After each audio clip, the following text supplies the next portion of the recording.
성경 말씀은 마태복음 26장 40절부터 41절까지 말씀 읽어드립니다. 제자들에게 오사 그 자는 것을 보시고 베드로에게 말씀하시되 너희가 나와 함께 1시간도 이렇게 깨어 있을 수 없더냐. 시험에 들지 않게 깨어 기도하라. 마음에는 원이로되 육신이 약하도다. 아멘. 지난 한 주 동안 새생명 훈련이 이 자리에서 있었습니다. 모두에게 참 말씀을 가까이 하고 또 기도하는 가운데서 더욱더 믿음을 견고케 하는 그런 기회가 되었습니다. 자, 새생명 훈련은 전도 훈련이라는 그것 때문에 마음에 많이 부담을 느끼고서 주저하시다가 나중에 참여하신 분들도 계세요. 예, 마지막까지 버티다가 결국 참여하셨는데 그분들에게도 굉장히 유익한 시간이 되었습니다. 우리 교회에서는 성도님들의 그 영적 성장을 위해서 또 이번 9월 초가 되면 다시 또 여러 가지 프로그램이 시작이 됩니다. 이런 영적인 발전의 기회들을 계속 지나쳐버리는 것은요, 여러분 본인에게 큰 손해가 됩니다. 마음을 먹고 결단을 내려서 뛰어들기만 하면 분명히 신앙으로 크게 성장하는 그런 계기가 될 것입니다. 자, 새생명훈련은 CCC에서 나온 사형리 전도 책자를 가지고 어떻게 예수님을 전하는지에 대해서 훈련을 받는 그런 프로그램입니다. 사형리에 대해서 들어보셨습니까? 이것이 바로 그 사형리 전도 책자의 제목이죠. 자, 실제로 복음을 전하는 것에는요, 여러 가지 방법이 있을 수가 있습니다. 그래서 사형리 전도 책자가 완벽하다거나 또는 꼭 이것을 가지고 전도를 해야 한다, 그런 것은 아닙니다. 하지만 대부분의 사람들이 쉽게 접근할 수 있도록 내용이 잘 정리되어 있기 때문에 전도에 참 효과적인 그 도구가 될 수 있는 것입니다. 자, 이번에도 하루에 4시간씩 월요일부터 토요일까지 꼬박 일주일을 훈련을 받았습니다. 그리고 지난 나흘 동안은 약속된 사람들과 만나서 전도 실천도 했어요. 우리는 이번에 이 만남과 말씀의 나눔의 그 시간을 통해서 믿지 않는 사람들이 예수님을 영접하고 돌아오는 것을 목격을 했어요. 오늘 2부 예배 중에 그 중에 한 분이 생전 처음으로 불교 신자인데 생전 처음으로 우리 교회를 나오셨어요. 얼마나 감사히 봅니다. 천하보다도 더 귀한 영혼들이 주님께로 돌아온 것에 대해서 모든 영광과 찬양과 감사를 주님께 올려드립니다. 이번에 훈련생들과 만나기로 약속한 그런 분들 가운데는요, 또 교회 성도님들도 계셨어요. 여러분, 교회 울타리 안에 이미 들어와 계시는 분들이지만은 함께 참 우리 신앙의 기반이 되는 이런 내용을 접하면서 신앙을 재정비하는 참으로 귀한 기회가 된 겁니다. 어제 토요일에도 교회 집사님 중에 한 분이 또 참석하셨어요. 그래서 영적으로 힘을 얻는 그런 시간이 되었습니다. 이 집사님은 훈련생이 전도 실습을 하도록 전도 대상자의 역할을 해달라라는 그런 부탁을 받게 되었어요. 그래서 집사님은 공항에서 택시를 운전하시는 분인데 참 어려운 결정을 내려야 하는 겁니다. 매일 몇 시간씩 공항에서 기다리다가 어쩌다 한번 기회가 생기면 손님 태우고 이렇게 일을 하시는 건데, 그렇기 때문에 1시간이나 턱 내어서 교회에 와서 전도 대상자의 역할을 해주는 것 쉽지가 않은 일이죠. 그런데 그렇게 하기로 해주셨어요. 훈련생의 전하는 사형리를 듣고 본인에게도 큰 은혜가 되었다고 하셨습니다. 신앙이 더욱더 굳세게 되셨고요, 또 앞으로 만나는 사람들에게 자기도 전도해야 되겠다, 그런 마음도 가지게 되셨다고 합니다. 자, 교회를 떠나시는 집사님 이제 다 모임하고 다 끝나고 이제 그 집사님은 다시 이제 일터로 가시는 거죠. 그 집사님을 위해서 새생명 훈련자가 이렇게 집사님을 위해서 기도를 해드렸다고 합니다. 주님, 오늘 집사님이 여기 오시는 바람에 못 보신 돈을 주님께서 다 채워주십시오. 그렇게 기도를 해드렸어요. 그런데 집사님은 웃으시면서 아멘하고 그냥 가셨습니다. 자, 집사님은 공항을 향해서 고속도로로 달리고 계셨는데 도로 한쪽에 옆에 어느 미니밴이 서 있고요, 사람들이 차에서 내려서 막 세워달라고 손을 흔드는 것을 보셨다고 합니다. 집사님께서 차를 세워보니까 6명이 거기에 있었는데요, 모두가 다 한국 분이셨어요. 자, 이분들은 관광차 하와이에 오셔서 차를 하나 렌트해서 그렇게 타고 다니시다가 그만 잊어버리고 기름을 넣지 않은 거예요. 자, 그래서 이제는 비행기를 타고 다시 본국으로 돌아가야 되는데 그만 공항을 향해 가다가 차가 고속도로에 서버린 거예요. 집사님은 급한 대로 그 중에 네 사람을 먼저 공항에 내려다 드렸다고 합니다. 그 후에 집사님은 또 주유소를 둘러서 그분들이 기름을 사서 넣도록 그렇게 도와드렸고요, 나중에 나머지 분들도 다 공항으로 모셔다 드렸다고 합니다. 자, 그분들이 이렇게 참 천사같이 친절하게 도와주신 집사님이 너무나 고마웠겠죠? 그러면 그 다음에 어떻게 했겠습니까? 사례도 아주 충분하게 하고 떠났다고 합니다. 집사님은 자신이 20년 동안 택시 운전을 했지만은 이런 일은 처음 있는 일이라면서 하나님께 감사를 돌렸습니다. 먼저 그의 나라와 그의 의를 구할 때에 하나님께서는 우리 생활의 모든 필요도 채워주시는 거죠. 주님의 약속입니다. 그리고 어린아이 같은 믿음으로 구하는 그 기도도 주님은 자신의 기쁘신 뜻 가운데서 듣고 응답해 주시는 살아계신 주님이십니다. 오로지 우리에게 필요한 것은 무엇입니까? 하나님께 대한 믿음으로써 깨어 기도하는 것이 우리에게 필요한 것이죠. 예수님께서는 이제 붙잡혀서 십자가를 지게 되실 그 날을 바로 눈앞에 두고 계셨습니다. 유월절을 기념하는 마지막 만찬에서 주님은 자신의 그 고난의 그 깊은 의미를 제자들에게 교훈하셨습니다. 떡과 포도주를 제자들에게 나누어 주시면서 이것은 너희를 위해서 주는 나의 살과 피다, 그렇게 상징적으로 말씀하셨습니다. 이렇게 성찬 예식을 제정해 주신 후에 주님은 제자들과 함께 예루살렘 성을 떠나 건너편에 있는 감난산으로 향하여 가셨습니다. 감난산에서 주님은 배신에 대한 한 가지 예고를 들려주셨습니다. 예수님은 제자들과 함께 저녁 식사를 다 마치시고 감난산에 도착하셔서 거기서 잠시 시간을 보내셨어요. 이제 몇 시간 후면 늦은 밤이 되어서 가룟 유다가 이곳에 도착하게 됩니다. 그리고는 예수님을 대제사장이 보낸 무리들에게 가룟 유다가 넘겨주는 일을 하죠. 그리고 그 다음날 아침이 되면 주님은 십자가에 매달려 돌아가시는 그런 이 타이밍입니다. 주님은 마지막 만찬 중에 가룟 유다가 자기를 팔 것이라고 그렇게 밝히 말씀하셨어요. 다른 사람은 못 알아들어도 가룟 유다는 알아들었어요. 그런데 감난산에서 예수님은 나머지 제자들도 주님을 결국 배신하게 될 것이다, 그렇게 예고를 하셨습니다. 그 내용을 26장 마태복음 26장 31절에서 우리가 읽어보겠습니다. 그때 예수께서 제자들에게 이르시되 오늘 밤에 너희가 다 나를 버리리라. 기록된 바 내가 목자를 치리니 양의 떼가 흩어지리라 하였느니라. 이때는 마지막 만찬에서 주님과 나누었던 그 대화가 아직도 제자들의 기억에 생생했던 그런 때였습니다. 주님께서는 식사 중에 참으로 엄숙한 목소리로 자기가 제자들을 위해서 피를 흘리실 것이다, 그렇게 말씀을 하셨죠. 이런 의미심장한 대화가 있은 지 1시간도 안 되어서 주님은 제자들에게 너희들이 나를 버릴 것이다, 그런 선언을 지금 하고 계시는 겁니다.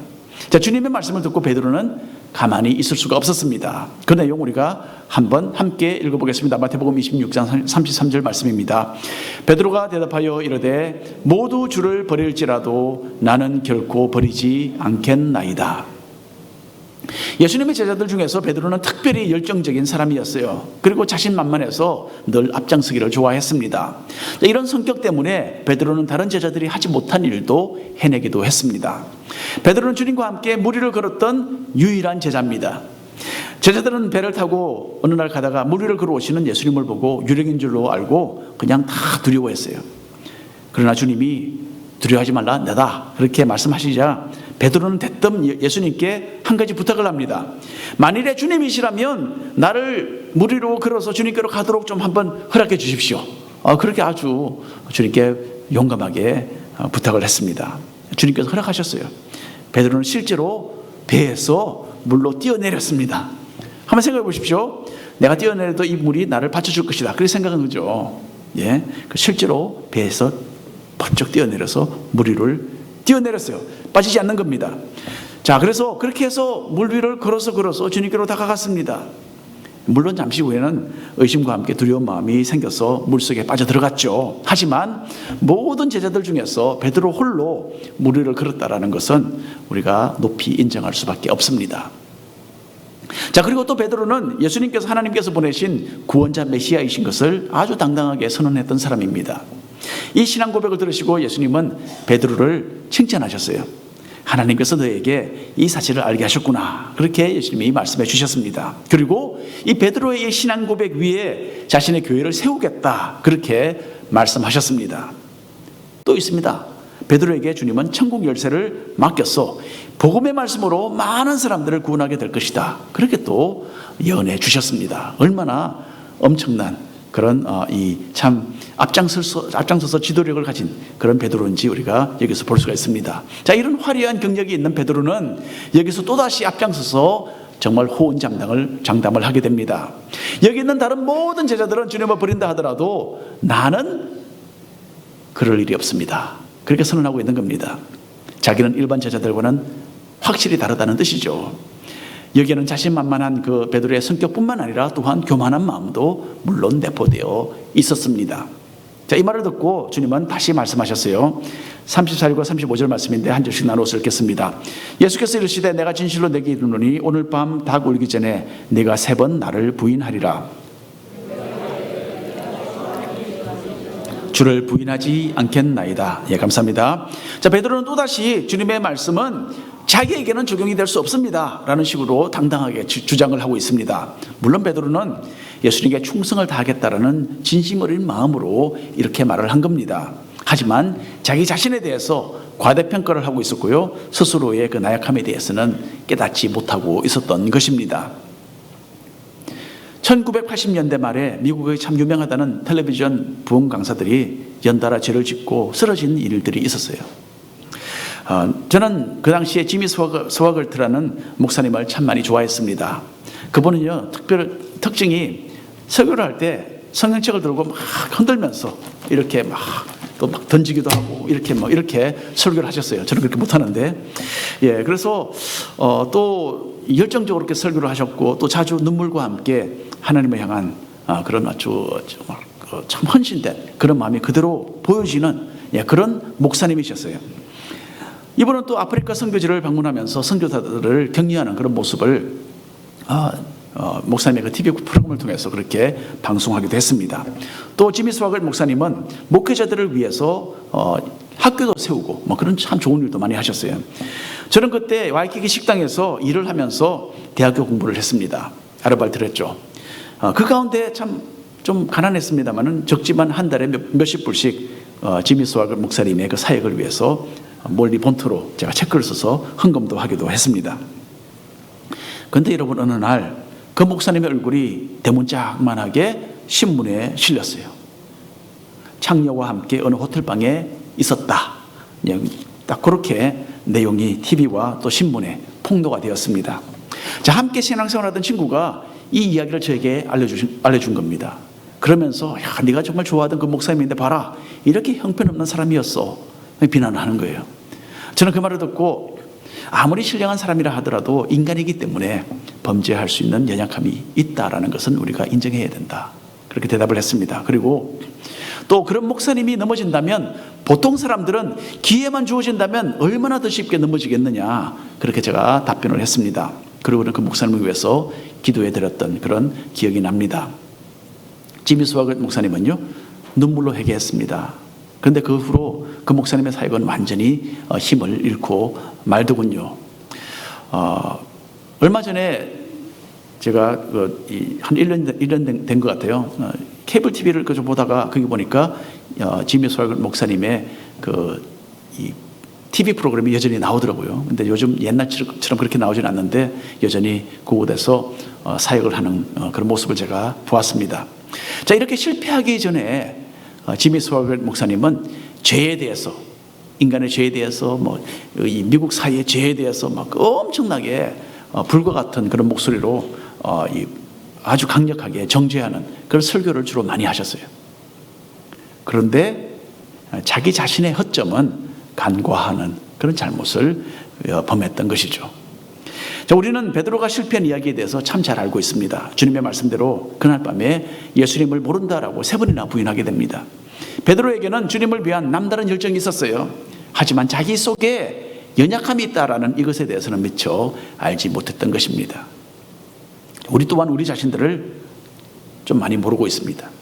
그저 피상적으로 나는 이런 경우를 당하면 이렇게 하겠다라고 자신만만하게 생각을 합니다. 하지만 직접 그런 상황이 눈앞에 펼쳐지면 우리 또한 나약한 모습을 드러내고 마는 것입니다.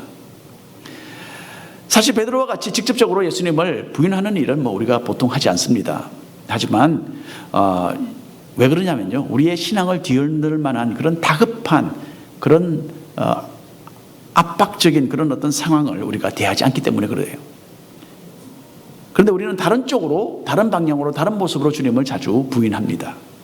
생활 속에서 거짓과 타협한다든지 또는 하나님의 방법이 아닌 줄을 알면서도 세상과 손잡는 일들을 우리가 하는 거예요. 이것도 주님을 부인하는 겁니다. 믿음에 대해서 우리는 자부하지만은 실제 행동으로는 그에 따라오지 못합니다.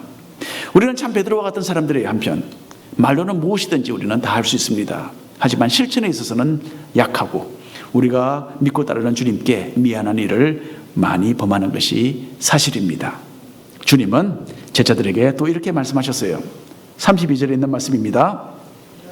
그러나 내가 살아난 후에 너희보다 먼저 갈릴리로 가리라. 예수님을 등진 그런 제자들에게 주님께서 이 말씀하셨어요. 주님께서는 제자들이 위협적인 상황 가운데서 자기를 다 버릴 것을 아셨어요. 그러나 주님은 그들을 버리지 않으셨습니다. 주님은 자신이 부활하신 후에 제자들을 다시 만날 것을 여기서 말씀하고 계시는 거죠. 그리고 제자들이 참 목적을 상실하고서 고향 갈릴리로 돌아갈 것이지만은 예수님께서 먼저 그곳에 가서 기다리실 것이다. 그렇게 지금 여기서 말씀하고 계시는 겁니다. 누가복음에 의하면 예수님은 베드로에게 이런 말씀도 해주셨어요. 31절 32절 말씀인데 누가복음 22장 한 절씩 나눠서 읽어보겠습니다. 시몬아 보라 사탄이 너희를 밀가부르듯이 하려고 요구하였으나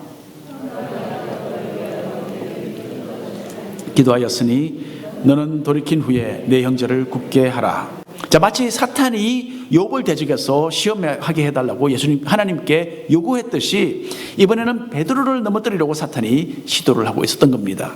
마치 키에다가 곡식을 넣고 공중으로 이렇게 던지면 그렇게 까불게 되면 막 이렇게 곡식이 막 이렇게 아래 위로 움직이게 되는 거죠. 이와 같이 베드로는 사탄의 공격을 받고 이리저리 쓰러지게 될 것을 여기에 예수님은 알려주고 계시는 겁니다. 하지만 주님은 베드로를 버리실 생각이 없었으셨어요. 전혀. 도리어 굳게 붙잡아 주시고 이렇게 세워주셔서 다른 제자들을 이끄는 그런 지도자로 성장시키시려는 그런 은혜로운 계획을 가지고 계셨던 것입니다. 여러분, 주님은 우리를 결코 버리지 않으십니다. 우리는 주님을 늘 배반하고 부인하는 일들을 끝없이 반복합니다. 작심삼일이라고 해서 우리는 참 우리의 결심과 그 노력이 허무하게 끝나버리는 것을 많이 지켜보지 않습니까?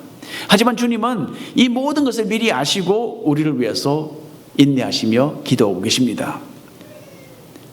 지금 우리의 모습이 불만족스럽죠. 하지만 하나님은 우리 안에 계속해서 그 자신의 작업을 하고 계시는 겁니다. 그리고 점점 더 주님의 사람들로서의 그 모습을 갖출 수 있도록 다듬어 가시는 줄로 믿습니다. 두 번째로 주님은 이 감람산에서 기도에 대한 한 가지 모범을 보여주셨습니다. 제가 10년 전에 하와이에 다시 돌아왔을 때에는요, 그때는 이라크 전쟁이 거의 막바지에 이르고 있었습니다. 하지만 아프가니스탄 전쟁은 여전히 치열했어요. 하와이 군기지에서 수많은 군인들이 이라크와 아프가니스탄으로 파병되어 나갔습니다. 우리 교회에서도 여러분이 출전했다가 감사하게도 참 다 무사히 잘 돌아왔어요. 너무나 감사하죠.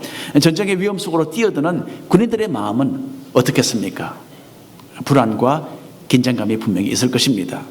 군인들은 전쟁을 대비해서 항상 훈련에 임하고 있죠. 항상. 하지만 실제로 전투 속으로 투입되는 그 순간에는 다른 겁니다. 죽음의 두려움, 또 불구가 되어서 돌아올 수 있다는 그런 염려를 떨칠 수 없는 것입니다. 믿는 사람이라면 이런 극한 시간에 하나님께 무릎을 꿇고 기도하게 되는 거죠. 그리고 함께 교회 생활을 하는 성도들도 긴장하면서 간절한 기도를 올리게 되는 겁니다. 자, 십자가를 지는 것을 최종적인 목적으로 하시고 주님은 그 일을 위해서 일생을 살아오셨습니다. 하지만 이제 그 일을 바로 눈앞에 앞두고서 주님은 고민하시고 기도하셔야만 했던 것입니다. 생애의 가장 중대한 일을 앞두시고 주님은 잡히시던 그날 밤에 혼신의 힘을 다하여서 겟세마네 동산에서 기도하셨습니다. 그 내용 한 절씩 나눠서 읽어보겠습니다. 36절부터 이에 예수께서 제자들과 함께 겟세마네라 하는 곳에 이르러 제자들에게 이르시되 내가 저기 가서 기도할 동안에 너희는 여기 앉아 있으라 하시고 고민하고 슬퍼하사 함께 읽겠습니다. 이에 말씀하시되 내 마음이 매우 고민하여 죽게 되었으니 너희는 여기 머물러 나와 함께 깨어 있으라 하시고 자, 동산 겟세마네 동산 입구까지 갔습니다. 거기서 예수님은 다른 제자들을 남겨두시고 베드로와 요한과 야고보 세 사람만 데리고 동산 안으로 들어가셨어요. 그 바깥에는 이제 9명이 지금 대기하고 있는 겁니다.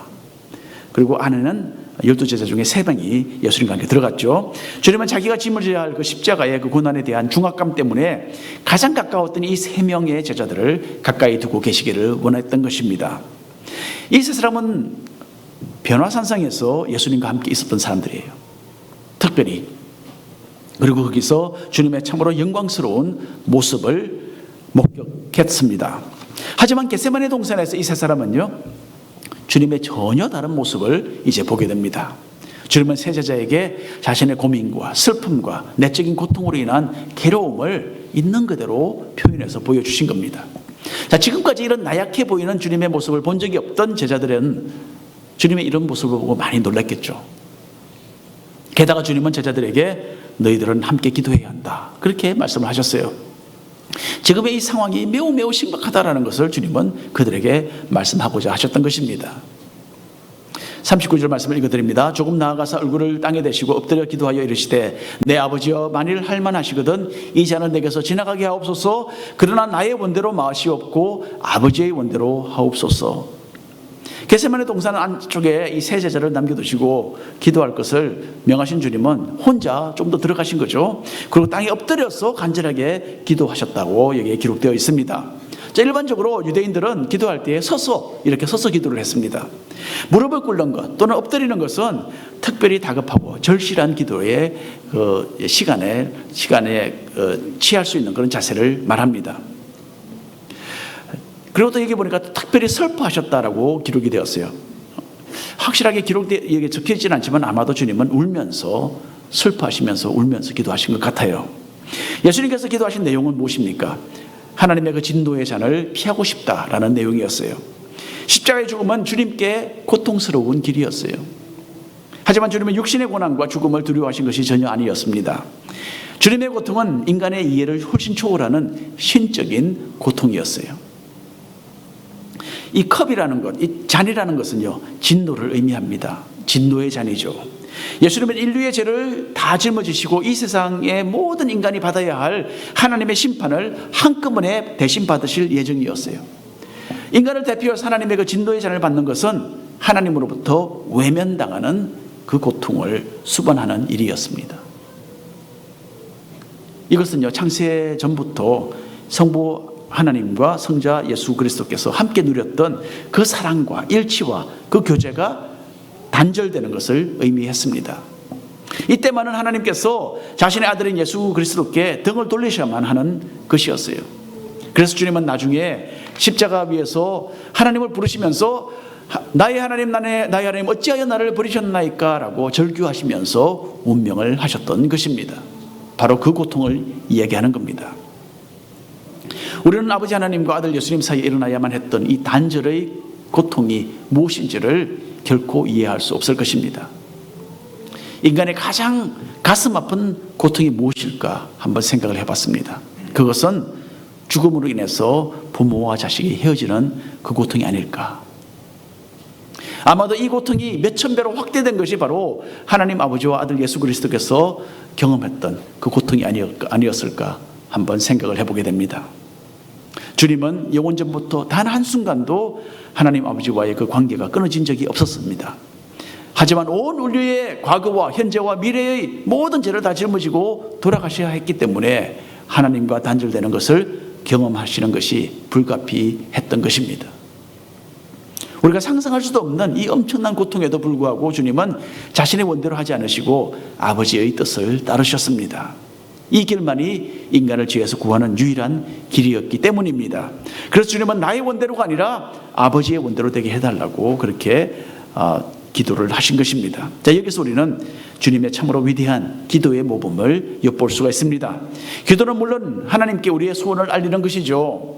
하지만 미련한 우리의 뜻보다는 지혜롭고 더 높으신 하나님의 그 뜻이 우리의 삶 속에 이루어지는 것이 100배, 1000배 더 나은 겁니다.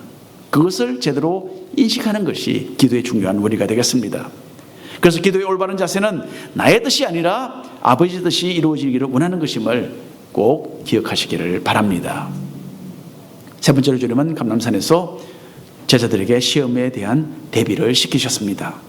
베드로의 선창에 따라서 다른 제자들도 한결같이 우리도 주님과 함께 죽을 각오가 되어 있습니다, 그렇게 선언했습니다.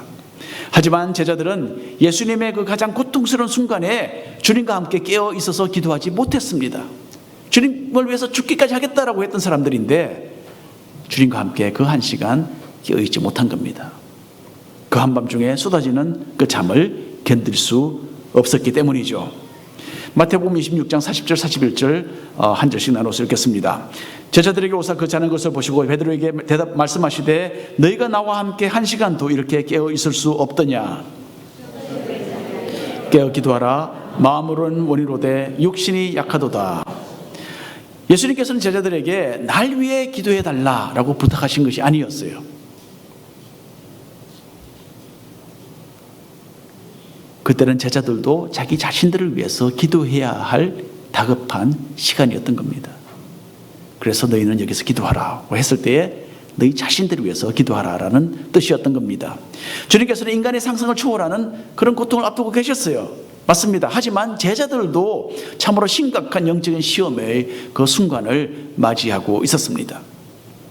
이제 그 제자들은 생명의 위협을 느낀 나머지 자기들이 3년 동안이나 따라다니던 주님을 버리게 되는 어려운 일을 겪게 되는 것이었어요. 동시에 그날 밤 제자들은 스승이신 예수님을 잃는 그 아픔을 겪을 참이었습니다. 또 바로 그 다음날 아침에는 주님이 십자가의 형틀에 매달려 돌아가시는 그 충격 가운데서 자기들이 그동안 가졌던 기대감들이 다 무너져 내리는 그런 엄청난 경험을 할 그런 위기 상황에 와 있던 것입니다. 이 모든 것을 잘 아시는 주님은 제자들이 기도함으로써 이 불과 같은 시험을 견뎌내기를 원하셨던 것입니다. 그래서 기도하다가 잠이 든 제자들을 여러 차례 깨우시면서 기도해야 한다 일깨워 주셨던 것입니다. 위기가 닥치는 줄도 모르고 잠자는 제자들의 그 모습에서 우리는 우리 스스로의 모습을 보는 듯합니다. 기도로 깨어있지 않으면요, 우리는 도무지 영적인 성공을 이룰 수 없습니다. 주님은 오늘도 이렇게 우리에게 말씀하십니다. 내가 너의 충성된 마음을 잘 안다. 하지만 육신이 연약해서 협조해 주지 않는 것을 너는 알아야 한다. 그러니까 기도하라. 그렇게 우리에게 말씀해 주시는 겁니다. 영적인 목표를 달성하기 위해서는 우리는 깨어서 기도해야 합니다. 우리가 기도할 때에 주님은 분명히 들으시고 응답해 주십니다. 지난주에 있었던 부흥회에서 북한에 억류되셨다가 2년 반 만에 풀려나신 이면수 목사님께서 아주 훌륭한, 아주 대단한 기도의 응답에 대한 간증을 들려주셨습니다. 1980년도였어요. 그때 목사님은 25세의 젊은 청년이었어요.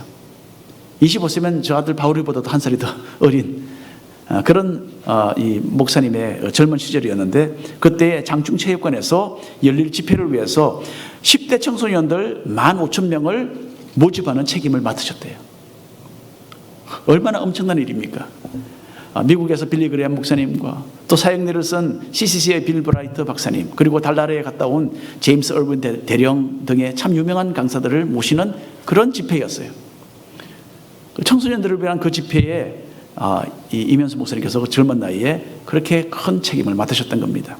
자, 그래서 목사님은 이 일을 위해서 1년 동안 아주 열심히 여러 곳을 다니면서 그렇게 등록할 학생들을 모집하러 다니셨다고 합니다. 그런데 1년이 지났는데 등록한 학생이 1,600명밖에 안 됐답니다. 그것도 대단하죠. 그러나 15,000명에 비하면 이건 10분의 1밖에 안 되는 거죠. 장충체육관이 얼마나 큰데, 저는 안 가봤지만 그렇게 목사님이 말씀하셨어요. 자, 문제는 가해 공부와 보충 수업이었어요. 아이들은 공부에 매달려만 한다라는 엄청난 그런 압력을 받고 있었기 때문에 집회 참석이 불가능했던 겁니다. 그리고 또 부모들이 아이들을 보내지 않았던 거죠. 그래서 목사님은 걱정이 태산 같았습니다. 맡은 책임을 다 이루지 못하면 계획된 집회가 참 우습게 되는 거 아닙니까? 이 까마득한 현실을 앞두고 목사님은 기도하셨다고 합니다. 시간이 갈수록 초조해져서 나중에 식욕도 잃으셨대요. 그래서 그냥 자동적으로 금식을 하게 되신 거죠. 그래서 그렇게 좌절감 가운데서 밤낮으로 이렇게 기도를 하셨다고 합니다. 하나님, 우리 10대 아이들이 변화되어야만 복음화가 이루어질 수 있습니다. 그런데 아이들이 가해 공부와 보충 수업 때문에 집회에 참석하지 못합니다. 과외 공부를 폐지시켜 주시든지 하나님, 아니면 보충 수업을 폐지시켜 주십시오. 그렇게 기도를 하셨다고 합니다. 집회가 시작되기 바로 하루 전날이라고 합니다. 그때 어느 학생이 신문을 손에 들고 흔들면서 목사님의 이름을 부르면서 달려왔다고 합니다. 그 신문 첫 페이지에는 큼직하게 헤드라인이 적혀져 있었어요. 과외 공부 전면 폐지, 보충 수업 전면 폐지라고 적혀 있었다고 합니다. 그 전날 밤에 전두환 대통령이 회의를 열고 결정한 것이 바로 그 이른 아침에 신문에 발표된 거예요. 저는 이 내용을 듣고 얼마나 감명을 받았는지 모릅니다. 하나님께서 이 젊은 청년의 기도를 응답해 주시려고 나라를 움직이셨구나. 엄청난 기도의 응답이죠. 목사님은 과외 공부나 보충 수업 둘 중 하나만 폐지돼도 좋겠습니다. 그렇게 맥없이 기도를 하셨는데 하나님께서는 둘 다 이루어지도록 그렇게 응답을 해 주신 거죠. 그 다음날 아침에 장충체육관은 젊은 학생들로 가득 차고 넘쳤다고 합니다. 이면수 목사님은 첫날 의인 대령을 강사로 하는 첫 집회에서 사회를 보셨다고 하는데요. 하나님께서 우리의 기도를 들어주셔도 이렇게 들어주시는 줄은 난 몰랐다. 그렇게 하시면서 감격의 눈물을 그 모든 학생들 앞에서 흘리셨다고 합니다. 너무나 기쁘고 흥분되었던 그 감격이 40년이 지난 지금도 그대로 자기에게 느껴지고 있다. 그렇게 이번에 간증을 하셨어요. 이런 목사님의 간증, 또 북한에 대한 생생한 간증이 어디에 있습니까? 여러분 나가시면 저 책에 다 기록이 되어 있어요. 예. 저는 오늘 책 세일즈맨을 좀 하고 싶습니다. 예. 참 중요합니다. 여러분 스스로 읽으시고 은혜 받으시고 또 책도 다른 사람에게도 선물도 하셔도 되잖아요. 그렇죠?